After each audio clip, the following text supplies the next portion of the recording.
മാ സന്നഹു റസൂലുള്ളാഹി സ്വല്ലല്ലാഹു അലൈഹി വസല്ലം. സുന്നത്ത് എന്ന് പറഞ്ഞാൽ അല്ലാഹുവിന്റെ റസൂൽ സ്വല്ലല്ലാഹു അലൈഹി വസല്ലം ചര്യയാക്കിയതാണ്. അവിടുന്ന് പഠിപ്പിച്ചു പോയ എല്ലാ കാര്യങ്ങളും സുന്നത്താണ്. നമ്മൾ നമസ്കാരത്തിന്റെ കാര്യത്തിൽ നിർബന്ധമെന്നും സുന്നത്തെന്നും പറയും പോലെയുള്ള സുന്നത്താണെന്ന് തെറ്റിദ്ധരിക്കരുത്. ഇവിടെ പറഞ്ഞ സുന്നത്തിന് വിശാലമായ അർത്ഥമാണുള്ളത്. സാധാരണ നമ്മൾ സുന്നത്തിനൊരർത്ഥം പറയാറുണ്ട്, വാജിബിന് ഒരർത്ഥം പറയാറുണ്ട്, കറാഹത്തിനൊരർത്ഥം പറയാറുണ്ട്, മൻദൂബിന് അതുപോലെ തന്നെ ഹറാമിനൊക്കെ ഒരർത്ഥം പറയാറുണ്ട്. അതിൽ നമ്മൾ പറയുമ്പോ സുന്നത്ത് എന്ന് പറയുമ്പോ എടുത്താൽ കൂലിയുള്ളതും ഉപേക്ഷിച്ചാൽ ശിക്ഷയില്ലാത്തതുമായ കാര്യങ്ങൾക്കാണ് നമ്മൾ സുന്നത്ത് എന്ന് സാധാരണ പറയാറുള്ളത്. അത് കർമ്മശാസ്ത്രത്തിൽ അറിയപ്പെട്ട സുന്നത്താണ്. അതേ അവസരത്തിൽ സഹോദരന്മാരെ, ഇവിടെ പറയുന്ന സുന്നത്ത് എന്നതുകൊണ്ട് ഉദ്ദേശം ഇസ്ലാമിൽ മഹാനായ നമ്മുടെ നേതാവ് മുഹമ്മദുർ റസൂലുള്ളാഹി സ്വല്ലല്ലാഹു അലൈഹി വസല്ലം കാണിച്ചു തന്ന ഓരോ വിശ്വാസങ്ങളും ആചാരങ്ങളും നടപടിക്രമങ്ങളും ദീനെന്ന നിലക്ക് അവിടുന്ന് ചര്യയാക്കി തന്ന സർവ്വ കാര്യങ്ങളും സുന്നത്ത് എന്നതിൽ പെടുന്നു. ഇനി അടുത്ത വാചകം വൽ ജമാഅ എന്നാണ്.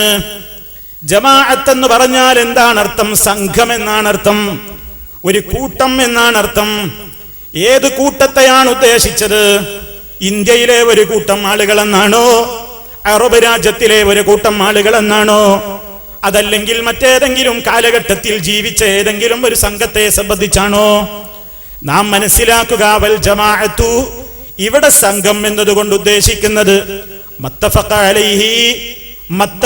അലൈഹി അസ്സഹാബ, സ്വഹാബത്ത് യോജിച്ച കാര്യങ്ങൾ.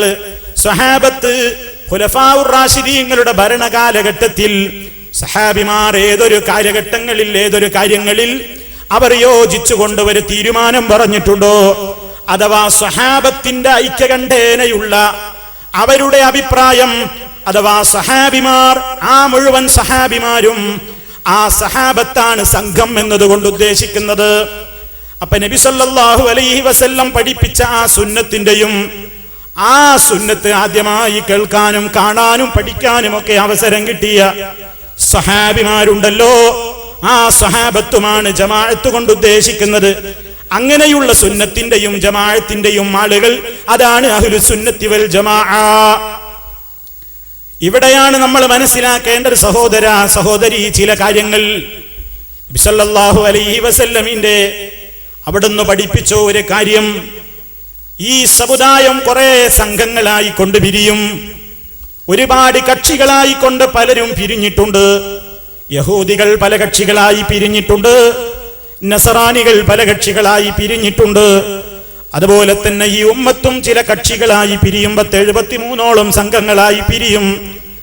എല്ലാ ആളുകളും നരകത്തിൽ തന്നെ. ഇല്ലാ വാഹിദ, ഒരൊറ്റ സംഘമൊഴികെ, ഒരു കൂട്ടം ആളുകൾ ഒഴികെ.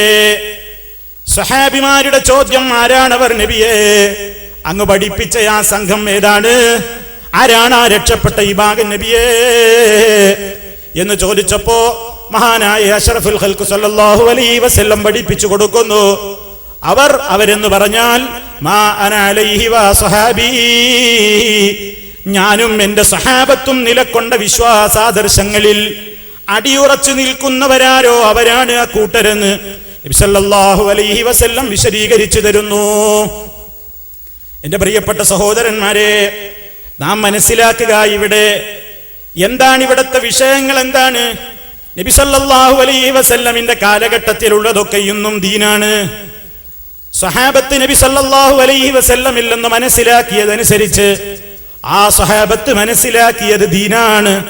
കാരണം സഹാബിമാരെ സംബന്ധിച്ചിടത്തോളം അല്ലാഹു റബ്ബുൽ ആലമീൻ ഇസ്ലാമിലേക്ക് മുൻകടന്ന മഹാന്മാരെ പുകഴ്ത്തിക്കൊണ്ട് വിശുദ്ധ ഖുർആനിൽ പറയുന്നു, വസ്സാബിഖൂനൽ അവ്വലൂന മിനൽ മുഹാജിരീന വൽ അൻസാർ വല്ലദീന തബഊഹും ബിഇഹ്സാൻ റളിയല്ലാഹു അൻഹും വറദു അൻഹു. അല്ലാഹു റബ്ബുൽ ആലമീൻ പറയാണ്, ഇസ്ലാമിലേക്ക് മുൻകടന്നു വന്നിട്ടുള്ള, ആദ്യകാലമായി ഇസ്ലാമിലേക്ക് ആദ്യം തന്നെ കടന്നു വന്നിട്ടുള്ള മഹാന്മാരായ ആളുകൾ, മുഹാജിറുകൾ അഥവാ മക്കയിൽ നിന്ന് മദീനയിലേക്ക് ഹിജറ വന്നിട്ടുള്ള മഹാന്മാരായ സ്വഹാബാക്കൾ, ആ സ്വഹാബിമാർക്ക് മദീനയിൽ വേണ്ട സൗകര്യങ്ങളൊക്കെ ഒരുക്കി കൊടുത്തുകൊണ്ട്, അവർക്ക് വേണ്ട സംരക്ഷണം നൽകിക്കൊണ്ട്, അവർക്ക് വേണ്ട രൂപത്തിലുള്ള സജ്ജീകരണങ്ങൾ ചെയ്തു കൊടുത്തുകൊണ്ട് അവരെ സഹായിച്ചവരായ അൻസാറുകളും അവരെ പിൻപറ്റിയിട്ടുള്ള നന്മയിൽ അവരെ പിൻപറ്റിയിട്ടുള്ള മഹാന്മാരും ആ സ്വഹാബത്തിനെ കുറിച്ച് ഒന്നടങ്കം അല്ലാഹു റബ്ബുൽ ആലമീൻ പറഞ്ഞു കഴിഞ്ഞു. റളിയല്ലാഹു അൻഹും വറദു അൻഹു. അല്ലാഹു അവരെ തൃപ്തിപ്പെട്ടിരിക്കുന്നു, അല്ലാഹു അവരെ തൃപ്തിപ്പെട്ടിരിക്കുന്നു, അവർ അല്ലാഹുവിനെയും തൃപ്തിപ്പെട്ടിരിക്കുന്നു. നിങ്ങൾ നോക്കൂ, നബി സല്ലല്ലാഹു അലൈഹി വസല്ലം നമുക്കത് വിശദീകരിച്ചു തന്നു. സഹാബിമാരുടെ മഹത്വങ്ങൾ നബിക്ക് പ്രവാചകൻ സല്ലല്ലാഹു അലൈഹി വസല്ലം തന്നെ നമുക്ക് വിശദീകരിച്ചു തന്നു. അങ്ങനെ നബി സല്ലല്ലാഹു അലൈഹി വസല്ലമിന്റെ നാവിലൂടെ മഹത്വം ലഭിക്കപ്പെട്ട് കഴിഞ്ഞ് നബി സല്ലല്ലാഹു അലൈഹി വസല്ലമിൽ നിന്ന് നേരിട്ട് ദീന് കേട്ട് പഠിക്കാനും സംശയങ്ങൾ ചോദിക്കാനും മനസ്സിലാക്കാനും ഒക്കെ ഭാഗ്യം ലഭിച്ച മഹാന്മാരായ സ്വഹാബത്ത്, ആ സ്വഹാബിമാരുടെ നടപടിക്രമങ്ങൾ നബി സല്ലല്ലാഹു അലൈഹി വസല്ലമിന്റെയും സ്വഹാബത്തിന്റെയും വിശ്വാസങ്ങളും ആദർശങ്ങളും ഖിയാമത്ത് നാൾ വരെ ആരാണ് കൊണ്ട് നടക്കുന്നതെങ്കിൽ അവരാണ് സുന്നത്ത് ജമാഅത്തിന്റെ ആളുകൾ എന്ന് അർത്ഥശങ്കക്കിടയില്ലാത്ത വിധം നമ്മൾ മനസ്സിലാക്കണം. ഇനി നമ്മൾ അറിയേണ്ട ഒരു സഹോദരന്മാരെ, എന്താണ് അവർ പഠിപ്പിച്ച ആദർശം? ഇന്നിതാ ഇവിടെ പല കക്ഷികളും പലതും പ്രചരിപ്പിച്ചു കൊണ്ടിരിക്കുന്നു. ഒരുപാട് മതസംഘടനകളുണ്ട്, പല സംഘടനകളുണ്ട്, പലതും ഇവിടെ പലരും പ്രചരിപ്പിച്ചു കൊണ്ടിരിക്കുകയാണ്. ഇത്തരം ഒരു സന്ദർഭത്തിൽ നിഷ്പക്ഷരായ ആളുകൾക്ക് അറിയാനൊരു താല്പര്യമുണ്ടാകുമല്ലോ, ഈ തർക്കങ്ങളിലൊക്കെ അല്ലാഹുവിന്റെ റസൂലും സഹാബത്തും ആരുടെ കൂടെയാണ്? നബി സല്ലല്ലാഹു അലൈഹി വസല്ലമിന്റെയും സഹാബത്തിന്റെയും എന്തായിരുന്നു അവരുടെ വിശ്വാസം? ഇത് മനസ്സിലാക്കൽ വളരെ അനിവാര്യമാണല്ലോ. ഇവിടെ ഏറ്റവും പ്രധാനപ്പെട്ട ഒരു തർക്കം നിലനിൽക്കുന്നത്, മുജാഹിദുകളെ കുറിച്ച് പറയുന്ന ഏറ്റവും വലിയ ഒരു ആരോപണം, അവരെ അള്ളാഹിനോട് മാത്രമേ ദുആ ചെയ്യുന്നുള്ളൂ, മറ്റുള്ളവരോടൊന്നും അവർ വിളിച്ച് ദുആ ചെയ്യാൻ പാടില്ലെന്ന് പറയുന്നവരാണ്. അവര് മുഹീദ്ദീൻ ശൈഖിനെ വിളിച്ച് സഹായം ചോദിക്കാത്തവരാണ്. അതുപോലെ തന്നെ മമ്പുറത്തെ തങ്ങളെയോ പുത്തമ്പള്ളി വലിയനെയോ വിളിച്ച് സഹായം ചോദിക്കാത്തവരാണ്. അതുപോലെ തന്നെ അത്തരത്തിൽ കുറെ കാര്യങ്ങൾ വിശദീകരിക്കാനുണ്ട് ഇൻഷാ അല്ലാഹ്. അപ്പൊ സഹോദരന്മാരെ, ഏറ്റവും പ്രധാനപ്പെട്ട ഒരു തർക്കം, അല്ലാഹു റബ്ബുൽ ആലമീനിനോട് മാത്രമേ പ്രാർത്ഥിക്കാവൂ എന്ന് മുജാഹിദുകൾ പറയുമ്പോ ഒരു കൂട്ടം സഹോദരങ്ങൾ പറയുന്നു, അല്ല, അല്ലാഹുവിനോടും പ്രാർത്ഥിക്കണം, മറ്റുള്ളവരോടും പ്രാർത്ഥിക്കാം. നമ്മുടെ കേരളത്തിൽ ഒരു പത്രമാസികയിലേക്ക് ഒരു ചോദ്യം കൊടുത്തു ചില ആളുകൾ, മുഹീദ്ദീൻ ശൈഖെ രക്ഷിക്കണേ, ബദരീങ്ങളെ കാക്കണേ എന്നിങ്ങനെ മരിച്ചുപോയ മഹാത്മാക്കളോട് വിളിച്ചു പ്രാർത്ഥിക്കൽ അനുവദനീയമാണോ? അങ്ങനെ അനുവദനീയമാണെങ്കിൽ അതിന് തെളിവുണ്ടോ? ഇതാണ് ചോദ്യം. ഈ ചോദ്യത്തിലെ പ്രധാനപ്പെട്ട ഭാഗത്തിന് അവർ കൊടുക്കുന്ന മറുപടി ഉണ്ട് എന്നാണ്, അനുവദനീയമാണെന്നാണ് മറുപടി കൊടുത്തത്. അല്ലാഹു അല്ലാത്തവരെ വിളിച്ചു പ്രാർത്ഥിക്കൽ അനുവദനീയമാണ്. അത് അനുവദനീയമാണ് എന്നുള്ളതിന് തെളിവുകളും ധാരാളമുണ്ട് എന്നും അതിൽ പറഞ്ഞിട്ടുണ്ട്. ഓ പ്രിയപ്പെട്ട മുസ്ലിമേ, ഓ പ്രിയപ്പെട്ട സഹോദര സഹോദരി, ഒന്ന് ചിന്തിച്ചു നോക്കൂ. അല്ലാഹു റബ്ബുൽ ആലമീനിനോട് മാത്രമേ ദുആ ചെയ്യാവൂ എന്നത് ഈ ലോകത്തൊരു തർക്കമുണ്ടാകേണ്ട കാര്യമായിരുന്നുവോ? എല്ലാവർക്കും ലളിതമായി മനസ്സിലാക്കാവുന്ന ഒരു സംഗതിയല്ലേ? റഹ്മാനായ റബ്ബ് മാത്രമേ നമ്മുടെ പ്രാർത്ഥന കേൾക്കാൻ കഴിവുള്ളവനുള്ളൂ. കാരണം നമ്മുടെ റബ്ബിനാണ്, അഥവാ അല്ലാഹു റബ്ബുൽ ആലമീനാണ് ഈ ലോകത്തുള്ള ആളുകളെ മുഴുവനും അറിയാവുന്നവൻ അല്ലാഹ് മാത്രമാണ്. നിങ്ങൾ നോക്കൂ, ഈ ലോകത്തുള്ള എല്ലാ മനുഷ്യരോടും വിശുദ്ധ ഖുർആൻ തുറന്നു നോക്കിയാൽ നമുക്കൊരു വിളി കാണാം.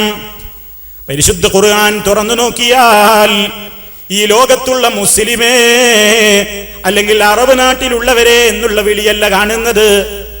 ആദ്യമായി ഖുർആനിൽ കാണുന്ന വിളി യാ അയ്യുഹന്നാസ്, ഓ ജനങ്ങളെ. സൃഷ്ടാവായ അല്ലാഹുവിന്റെ വിളിയാണ്, സൃഷ്ടികളെ വിളിക്കുകയാണ്. ഓ ജനങ്ങളെ, ഓ മനുഷ്യരെ. മനുഷ്യരായി പിറന്ന മുഴുവൻ ആളുകളോടുമാണ് സംസാരം, സർവ മനുഷ്യരോടുമാണ് അല്ലാഹ് പറയുന്നത്. ആ ശബ്ദം ഈ ലോകത്തും മനുഷ്യരായിട്ട് ആരൊക്കെയുണ്ടോ സർവ മനുഷ്യർക്കും ബാധകമായ വിളിയാണ്.